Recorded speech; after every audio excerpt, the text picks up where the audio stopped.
and welcome to a special edition of D93 News. This week we are coming to you from the beautiful historic downtown Idaho Falls, where they have a couple events coming up that we wanted to tell you about.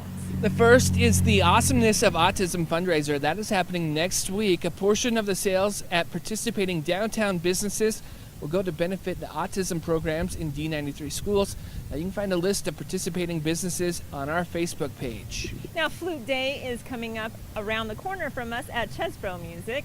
That event is scheduled for the 22nd at 10 a.m. and it will include flutes and piccolos. Now, a little further down from us at Snake River Landing is a fun run for a special cause. It's called Paces for Peyton, and it goes a long ways towards helping area families. At just 7 months old, beautiful young Peyton began to show signs of heart failure. She was flown to Primary Children's Medical Center in Salt Lake City, where it was determined she would need a heart transplant to save her life. She was my niece.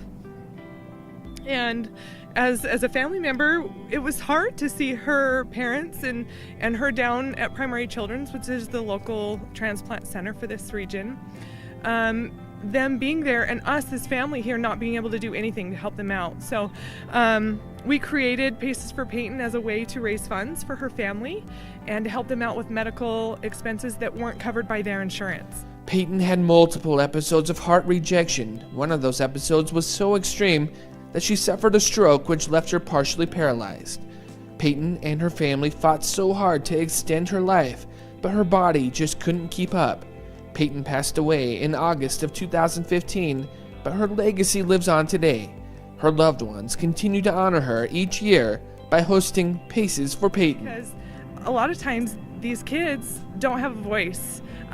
Their neighbors may know about it and family, but the community doesn't know much about their situation and the trials and journey that they're going through. So it's so nice to be able to raise some funds and help these families out with expenses that they wouldn't normally have assistance with. This year's races are scheduled to start at 9 a.m. on the morning of April 22nd. They are being held at Snake River Landing. There will be a 10K, a 5K, and a 1-mile walk, with the money going to help local families. One of the families that we've chosen this year is local to Southeast Idaho. They actually live in Shelley. Their son, Jacob, is 14 years old, and he had a heart transplant a couple years ago, and he's still in the recovery mode and has a biopsy coming up soon and some big procedures, and so we're going to help his family out the best that we can and hopefully alleviate some of the financial burden for them.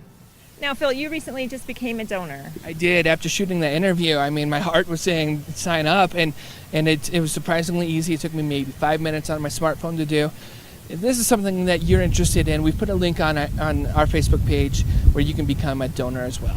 Now, the superintendent is visiting Rocky Mountain Middle School next week. Sam, that's cool and all, but is that really newsworthy? Superintendent Shackett visits all of our schools pretty much all the time. That is true, but I am talking about the state superintendent, Sherry Ybarra. She wants to see Rocky Mountain's project-based fusion lab in action. She'll be here Thursday, and there will be more about her visit in the local news and, of course, in our show, next week's D93 News. So exciting to have her come and visit one of our schools. Now, the United Dairymen of Idaho and Fuel Up to Play 60 have donated thousands of dollars to D93 schools through the years. This money has been used by everything from juicers to fitness equipment. Well, Lincoln High School used their grant money to set up an obstacle course, and they put it to good use on Friday. I hope the kids enjoy to have fun. I like them to see the exercise is a fun part. It's not tasked to go to the gym. They don't have to get a membership or anything. They can just have fun just with anything around the house. Now, sticking with the theme of fun and running, I don't know how you could put those two together, but Mountain Valley hosted a fun run this weekend.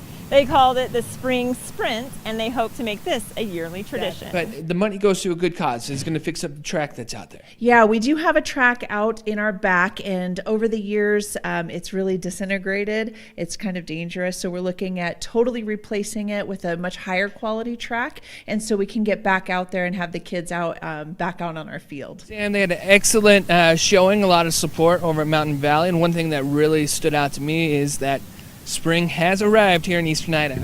Finally, right? I mean, the sun is shining, the flowers are blooming, the trees aren't looking so dead. I just love spring, and it's finally here. I'm looking at some bulbs coming up. You can see those same bulbs if you come down here next week for Awesomeness and Autism fundraiser. Again, that proceeds from that event will go to help children with autism in D93. But that's going to do it for us. We will see you next time on D93 News.